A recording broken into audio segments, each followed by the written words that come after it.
So here's an example of direct discrimination against men. This is coming out of Australia. Take a look at this headline.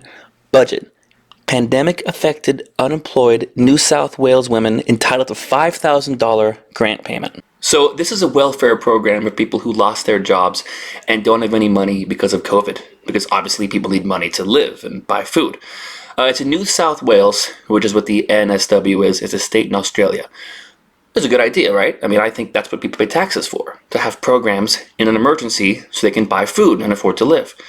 But the thing is, 50% of the population is automatically disqualified just for how they were born, because only women can qualify for the program. Here's the article.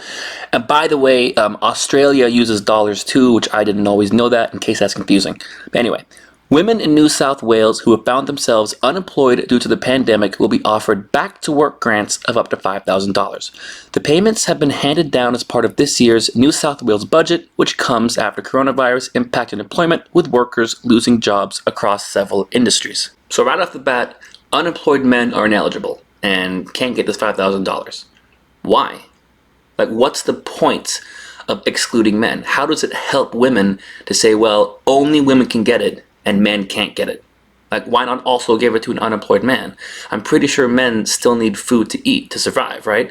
So I'm gonna jump around a bit here. The Premier said the payment was designed to provide women with financial assistance and targeted support to help them return to the workforce. These grants will help women whose employment has been affected by COVID-19 to overcome some of the obstacles in returning to the workforce. Treasurer Dominic Perrottet said helping more women get back to work will not only provide a financial lifeline for them and their families, it will also boost the economy. The $5,000 payment can be used for education, transport, office supplies, and childcare. So I guess if you're a single father who lost his job because of COVID, you and your kids just go hungry. Again, what is the sense? What is the benefit of not including men in this program? And the purely discriminatory part of this is a tax-paid program. Men in Australia pay taxes as well. So why shouldn't they qualify for something like this? If it's to help you get your business back on track, an unemployed man is equally unemployed. And if it's to take care of your family or your kids, what's the sense of excluding fathers from that? And if it's good for the economy and helps boost the economy, wouldn't it be more beneficial to include as many people as possible? I mean, why cut out 50% of the population? It makes no sense. Now, this part in particular, I think, shows how unfair and sexist this is. I encourage women from all walks of life to apply for these grants and use this springboard to jump back into their former career or even start a new one. So, from all walks of life. So let's say a woman was making $100,000 a year. She can qualify, but a single man, single father, earning minimum wage can't.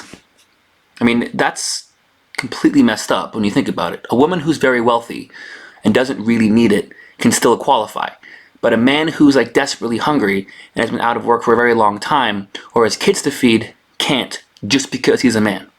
See, the slippery slope here is, how far does this go?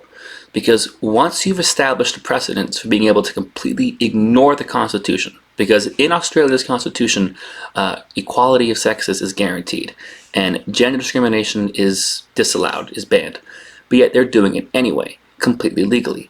So once you can take that part of the Constitution and just totally ignore it, where does it stop? Like, how far can it go? So anyway, I put the article down below. Read it and tell me what you think.